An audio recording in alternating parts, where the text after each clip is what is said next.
Hello and welcome to the Georgina Chamber of Commerce 2022 Municipal Election Debate on Rogers TV.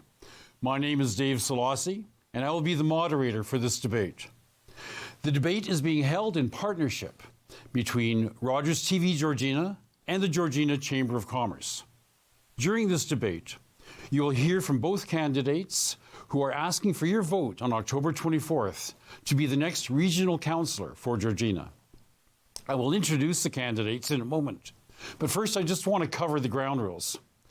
The order in which the candidates will be introduced and provide their opening statements was determined by a random draw prior to the program.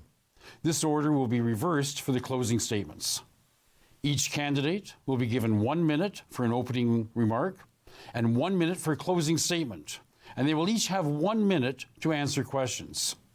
A timekeeper here in the studio will be giving a 30-second and then a 10-second cue to each candidate, after which point they would be cut off. If a candidate hears something they would like to challenge, they will raise their hand and be recognized by the moderator prior to the next question. They will have time to challenge the statement, and rebuttal opportunities may be available if time permits. We're looking forward to a respectful and fulsome discussion, and I encourage everyone to make the most of the time we have together. So, now, here are the candidates running for regional councillor. Introducing in order of speaking order, number 1, Dawn Zimmerman and Naomi Davison. Welcome to you both, and thank you very much for coming to this. So let's get right into the opening remarks. You will each have 1 minute based on the draw prior to the debate. We're starting with Dawn Zimmerman. Dawn, please go ahead. I'd like to thank the Georgina Chamber of Commerce, Rogers TV, and all of the candidates for their time, participation, and engagement. I can promise that if elected, I will always put forward my best effort to represent the majority opinion of the constituents, support the will of the residents and taxpayers as it should be in a democracy. I am here because of my personal beliefs in commitment, honesty, integrity, and kindness, and I intend to carry out the duties of regional councillor with those guiding principles in mind. Leadership by example, rather than management through compliance, is in my nature and in my training. Public consultation, fostering transparency must be the guidepost to achieving truly open government. The town of Georgina is a corporation in which we are all shareholders. Service delivery, good governance, and stewardship are our purpose. We must do this together. Thank you. And now opening statements, please, from Naomi Davison. Thanks, Dave. Hello, Georgina. My name's Naomi Davison, and I'm running to return as your regional councillor. In the past, I was a ward councillor for 6 years and regional councillor for 2. The regional role is complex, and it's in a job I enjoyed very much. The regional councillor must work with the mayor to present a strong and united front at the region and connect with regional representatives from other municipalities to ensure we have the support that we need at the regional table when it counts most. This role must also be a resource for newer members of council and to help support the needs of each ward, as well as advocate with our provincial and federal representatives for assistance with common projects. Being available to members of the public to listen, understand, and find a way to meet their needs is necessary as a member of council. I'm ready to show you that I'm the best candidate for this role. Let's get on with the debate. Thank you for that. So let's get into the questions now. The first question I'm going to go to Naomi to answer. And the question is, what is your vision for the town of Georgina and the region of York? All right, that's a big one. I think the town of Georgina has enormous opportunity and enormous amount of potential. We've moved from being a bedroom community to one that's just a little bit bigger. We have beautiful forests that need protecting. We have a lake that we need to protect. We also need to have a little bit more in the way of quality jobs available. So our residents, instead of getting on the highway to leave every day, our residents instead go to work where they live close to home so they can have a little more time with their families. The kids are going to school locally. I'd like to have our residents work locally as well. So keeping what's important in our community, all the community events, all the way that we get together, the way that we help each other out, that needs to stay. But at the same time, just advance a little bit towards us being able to work closer to home. Thank you. Dawn, same question to you. What is your vision for the town of Georgina and the region of York? Well, Georgina is the closest lakeside community to the GTA, so that brings unique challenges, and we need transit, we need economic development, and we also need to protect our waterfront, and we need to implement our waterfront master plan strategy in order to service not only visitors, but also the residents who live here. And we do need to have better jobs, but I also would like to see people being able to work from home, and perhaps it's a time for us to explore bringing transit options such as rail, which we already have on the east side of the lake. What we don't have is we don't have any GO Transit that's coming up here by rail. If we could do that, we could not only move people, but we could move services and goods much more easily, which would also help with our economic development. We're going to grow, that's a given. I'd like to see us grow sustainably and to protect our lake. Thank you. And we're going to reverse order for each question, too. So, you, John, you'll be first to answer the next question then. Okay? And the question is, increasingly, working families are unable to find an affordable place to rent or buy. The region is responsible for housing programs. What are your plans to address housing affordability? Well, looking at the York Region official plan, going out 40 years, we need to develop land with a mix of intensification and single-family dwellings. Perhaps we should be looking at waiving some development fees and offering exemptions for purpose-built rentals, affordable housing. Barrie recently did that, so why not municipalities closer to the GTA? We should be seeking government incentives to apply to rentals and affordable housing, and not opening up building on protected lands. Recently, the region of York decided to implement a vacant home tax. I published a letter on my Facebook page about that, and that is not a solution and is not going to help. Building permits are also very difficult to get, and we have to address that. Mm-hmm. Thank you. Naomi, what are your plans to address housing affordability? Absolutely. It's one of the most important things facing us now when the housing prices go up, and that we know, as parents, that there isn't a place for our kids to be able to purchase a home the same way that we were able to. So I did, in the last 4 years, serve on the official plan committee so that we could adjust the zoning that would encourage and in some cases almost require a different style of housing. So we need designated rental housing built as well in appropriate areas. You can't just put a tower anywhere in town. It has to be in a specific designed area. Also, too, we want to encourage our developers to create housing that is something that you could afford when you're entering the market, something smaller. So you're entering the market as a new family, or if you're a senior looking to downsize. We want our seniors to be able to stay in town. So a place where new families starting out or seniors wanting to downsize could both take advantage of. So rental and purchase. Both options need to be available here in Georgina. Thank you. Naomi, you'll start with the next question. Describe, please, for us, an economic development strategy that you think would successfully attract employers offering good-paying jobs.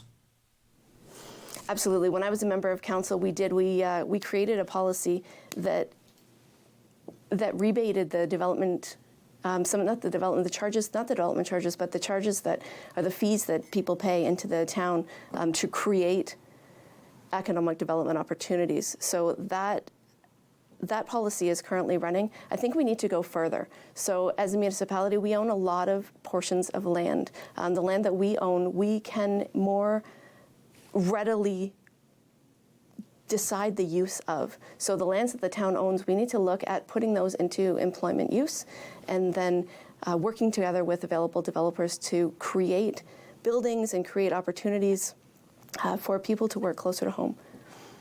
Thank you. Yeah, Dawn, same question to you. Your ideas on an economic development strategy. Well, we need some foundational things. Transit, which I already mentioned, particularly if we could bring rail in as an opportunity to bring people who would be working here, if we can bring the businesses. We also need to have stable internet. Now, satellite is the new advent on the scene, and that will open up some more opportunities for businesses. We need clean industry by the lake, so being able to create perhaps a shared multi-hub, community shared office multi-hub. They've done it in other areas, and that would allow startups to come in, and we could offer options for existing business expansion. Also soliciting new opportunities, like perhaps looking for satellites for colleges and universities, IT companies, and any kind of online retail, and perhaps companion businesses like storage facilities and warehousing. Thank you. First question will go to you this time around. Don, a very specific regional question. What is your position on the Upper York sewage solution, and what would you promote at Regional Council? Well, the Upper York sewage solution is right now in dispute. A 5-man panel has been appointed to review what's actually occurred, and that's a lot of review because it's been going on for at least 13 years. Duffin Creek, which was an option to go into Durham, has not been accepted into Durham region, and we don't want polluting the shallow part of the bay and going into the lake and also into the Holland River. So if we could do water reclamation and use effluent for other purposes, and also we would like to see that if we can't go that route, the town or the region is actually touting new micro technologies and also reverse osmosis. They're supposed to be leading edge. So if not putting it back into the water, then using the effluent for other purposes. But we must reduce our phosphate. I'd like to see a phosphate removal facility. Thank you. Naomi, Upper York sewage solution. Thank you. I think that the sewage solution for Upper York needs to be something that doesn't include Lake Simcoe. As much as all of the studies that they have done, they say that it's safe, we don't truly know the impact in the future of what is our water supply. I think Lake Simcoe has more than enough treated sewage coming into the lake from a variety of different areas. It's more than you could possibly imagine, actually. We don't need any more. We have had enough. In fact, we should be closing down the current plants that are releasing treated sewage into our lake. That's where our water comes from, and absolutely, I haven't seen enough, and I can't see the future, but what I think the safest thing for the future for us will be is to have the rest of York's sewage treated elsewhere and away from Lake Simcoe. Yeah. I'm starting this time with Naomi.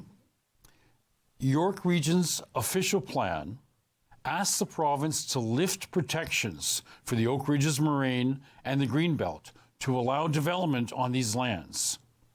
Do you support these actions, and what would you promote at Regional Council? I think what's important to understand is that the Greenbelt and the Oak Ridges Moraine were protected for very good reason, and those areas need to continue to be protected. The value of land in the Golden Horseshoe continues to rise, and so the higher the value of the land, the more developers want to get access to it to make money. But money can't be breathed and it can't be eaten, right? If we don't protect what we have as green space, we won't have any left. I don't want to see York Region lose any more of its protected green space, and there's never a good reason to release that to development. There are other lands that are suitable that are not in the Greenbelt. We don't need to build them. And furthermore, most of Georgina is Greenbelt lands. We have protections in place between Keswick and Sutton. Most of that green space is supposed to stay green. I would like to keep it that way, and at the regional table, I will fight to ensure that we continue to protect our green space for the future. Thank you. Going to you, Don, the question on the Greenbelt. Well, I couldn't agree more, and that's another issue, again, related to the Upper York sewage solution, because even if it went to Duffin Creek, they'd be putting pipes through the Oak Ridges Moraine, which I don't think anyone wants. We absolutely have to protect our green space as much as we have to protect our lake. So development on other lands, development on suitable lands, and not everything has to be squeezed into greenbelt space when we can look at alternative locations. Sometimes I think we're short-sighted in putting too many things directly near the GTA, and we could move further out. And in order to do that, we need reachability, either through rail, through people working from home, through alternative solutions, and in order to attract economic development with big developers and also with bigger businesses. But we cannot build on protected lands. Thank you. Next question goes to you then, Don. What does fiscal responsibility mean to you? Well, I think we have, somebody asked me this question actually, and they talked about zero-based budgeting, which is not a practical solution for a budget of the size of either York Region or the town of Georgina. But fiscal responsibility, even in your own household, means that we have to look at what monies we have, what we can afford, what we can prioritize, and what are the nice to haves and what are the actual needs. We have many things that were planned for Georgina. COVID changed some things, allowing people to work from home. They wanted to build a new civic center. We're going to put a 4th library at the Merc. I don't think we can afford that. So we need to maybe possibly move the library from the Ice Palace and then use that facility to maybe house a satellite portion of town of Georgina. So we need to be cautious. We need to revisit. Okay. Okay. Thank you. Naomi, fiscal responsibility, what does it mean? Absolutely. I think there's an enormous amount of trust that gets put into municipal leaders when they are asked to serve on council, because we allocate every tax dollar that is paid to the municipality, so the regional municipality as well as our local municipality. I think it's important for us to ensure that every dollar that is put there by a resident is wisely used. We need to look to the future and decide if what we're spending now is really going to support the outcomes that we want in the future. We have municipal responsibilities, so it's important for us to keep in the realm of what municipal dollars are for. Healthcare is a provincial responsibility. We make sure, for example, that all of our dollars are put towards municipal roads, water. We have to deal with some community recreation, get our people outside and moving again. And those are the core responsibilities we need to be looking at. Anything outside of that, we need to ensure that the levels of government that are responsible for those That's our time. Thank you. are doing those. So you get the next question, though. All right. If you received a $1 million grant to use in any way you wanted, what would you use it for? $1 million. Does it have any hang-ups? I think the challenge when you get a grant of $1 million is can you do something with just $1 million? Because a lot of times you'll get a $1 million grant, but that it has to be put toward a $14 million project. And I think in those cases it's really important to say, hey, would we spend this $1 million otherwise? If I had $1 million, I would put it towards the same projects that we're working towards. We have a set standard, we have a plan of what we need to move Georgina forward. I put that money towards those specific plans rather than trying to come up with something else that we don't necessarily need, right? I think a lot of times this municipality has put $1 million toward a project that's ballooned into $10 million, and I don't want to see that ever happen again. Thank you. Don, to you. $1 million. What would you do? Well, I think the first thing that should be done is to do some public consultation and also to look at some of the existing budgeting for projects that are already on the books that need to be reevaluated. Once we assess what are the priorities and what are things that we can't afford, and B, we don't necessarily need. We have urgent priorities. We have to protect our environmental spaces. We have to stop dumping of soil. We have to protect the lake. We have some urgent things or important things that we're trying to do in order to enhance the reputation of the town, such as putting in the Merc. We want to have more fiscal responsibility as a town, running the town and trying to save taxpayers' money. So I think we need to evaluate first before we can decide where the money should be put and just throw it on a new project, no. Thank you. Back to you now for this next question. What is your position regarding the amalgamation of Georgina and East Gwillimbury fire services? That's a good question. I think that centralizing fire services gives us a huge benefit. First of all, we wouldn't have fire halls operating perhaps ostensibly even right across the road from one another. We can have calls dispatched much with the regular 911 services, and I think we can reduce duplication and save some costs and be able to go further afield for hiring people and getting the best candidates that we can. But I think we have already York policing and paramedic services that are regionalized, and I think being able to actually, if not amalgamate with East Gwillimbury, but regionalize perhaps even, so that we can share services and have better access to more equipment and more personnel and less duplication. Naomi, fire services. Thank you. I appreciate the question. I think it's something that requires further investigation. Historically, Georgina, we've put a lot of resources into our fire department. We make sure that our firefighters have what they need so that when you need them, they're available to you and they're safe in doing their jobs as well. East Gwillimbury's history was much more of a volunteer force, so we've been supporting them for a long time because their force has never been as strong as ours. So whether we partner with them, I mean, we already have a shared use agreement. We respond across the border all the time, and they'll come and support us when necessary. That may be enough. I want to make sure that if we do go into a partnership, that we're going into a partnership with someone who is a full partner. Up until this point, we've been really carrying more of the weight on our side. We've invested more into our fire services, into our equipment, into our people. And so if we do go into, I want to make sure it's a fair and strong partnership, and then it benefits us as well as East Gwillimbury. I'm going to come back to you with a new question, asking your position on the Bradford Bypass, and what do you see the impact it would have on Georgina residents? The Bradford Bypass is a challenging one because there are environmental issues anytime that you put a large highway through. I think sometimes you have to look to the future and say, what are we going to need 20, 50, or 100 years from now? What is the landscape going to look like? I support the Bradford Bypass so long as it can be built in an environmentally sustainable manner. We need that connection to Georgina, an east-west connection. We're north-south, no problem. You can get into the city in under an hour. But if we want to connect to all the development and everything that's going on west of us, it's very difficult. You can't go down the 404 and head across the 401. It's a virtual impossibility. But if we're going to bring the economic development that we need to this town, the Bradford Bypass is necessary.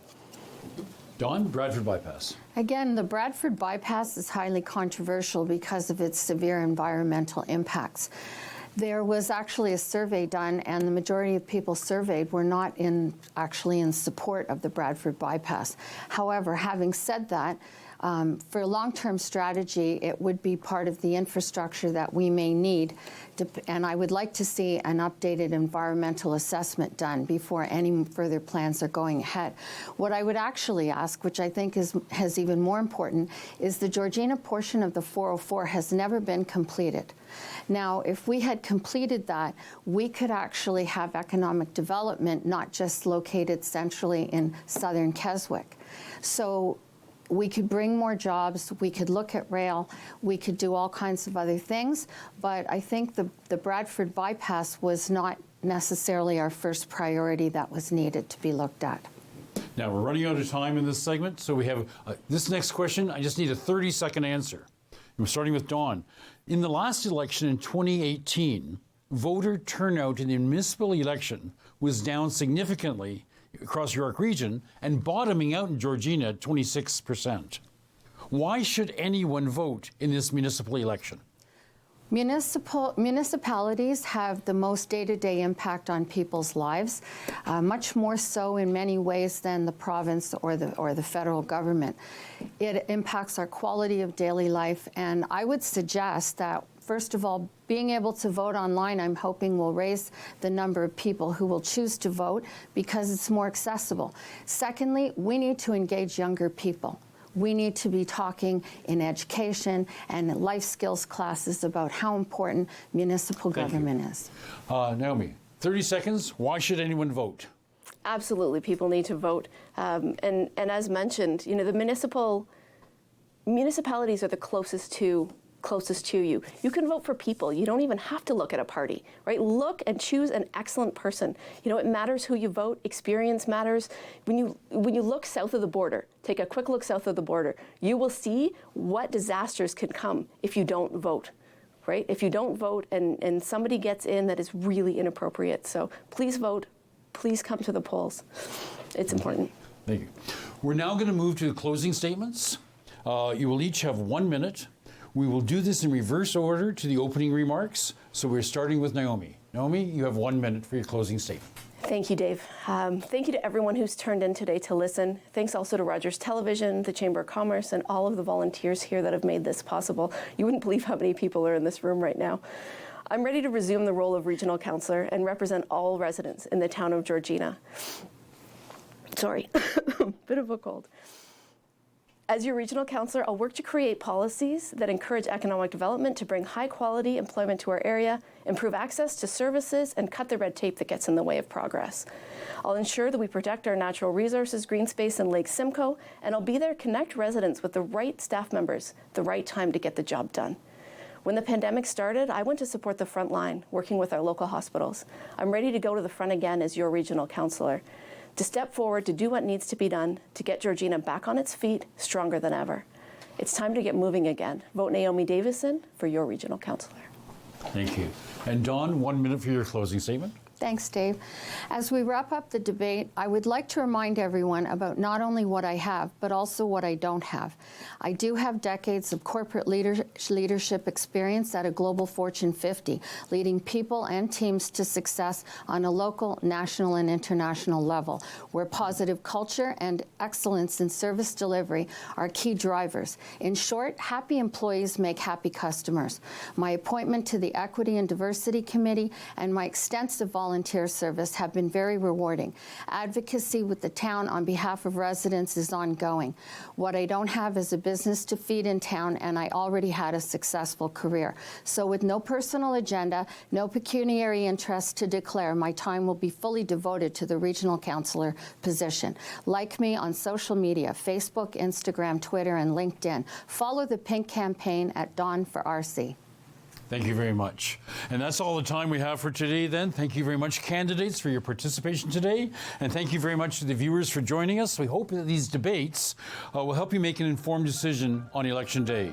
Rogers TV will be repeating these debates leading up until October 24th, and schedules are available on rogerstv.com. We also invite you to tune in on election night for the local results. I'm also going to invite you to watch Politically Speaking this month, in which 3 former members of council will discuss the issues in this election. I'll be hosting that. I'm Dave Selassie.